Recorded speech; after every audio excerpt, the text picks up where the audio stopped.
സ്വദേശി അജിത്തിൽ നിന്നാണ് ഇന്ന് രാവിലെ 89 ഗ്രാം MDMA പിടികൂടിയത്. ബാംഗ്ലൂരിൽ നിന്ന് കോഴിക്കോടേക്കുള്ള യാത്രക്കിടയിലാണ് പോലീസ് വലയിലായത്. നഗരത്തിലെ പല കേന്ദ്രങ്ങളിലെത്തിച്ച് വിൽക്കുകയായിരുന്നു പ്രതിയുടെ ലക്ഷ്യം. ഇയാൾ നേരത്തെ മയക്കുമരുന്ന് കടത്തിയിരുന്നതായി ലഭിച്ച വിവരത്തിന്റെ അടിസ്ഥാനത്തിലാണ് പരിശോധന നടത്തിയത്. കുറച്ചു കാലമായി പോലീസ് നിരീക്ഷണത്തിലുമായിരുന്നു. ബാംഗ്ലൂരിൽ നിന്നാണ് വരുത്തിച്ചിട്ടുള്ളത്. അജിത്ത്, ഗുണ്ടായത്തോടുള്ള അജിത്ത് എന്ന് പറഞ്ഞ പയ്യനാണ് ഇത് കൊണ്ടുവന്നത്. കാരിയറാണ് പുള്ളി. ഒരു ടൂറിസ്റ്റ് ബസ്സിലാണ് ബാംഗ്ലൂരിൽ നിന്ന് ഇങ്ങോട്ട് എത്തിച്ചതാണ് സാർ.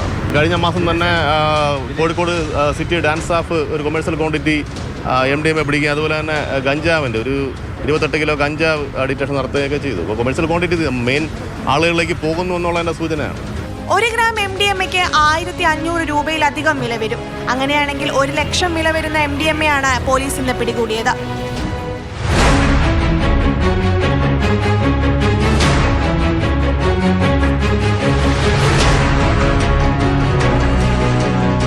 മാതൃഭൂമി ന്യൂസ്, കോഴിക്കോട്.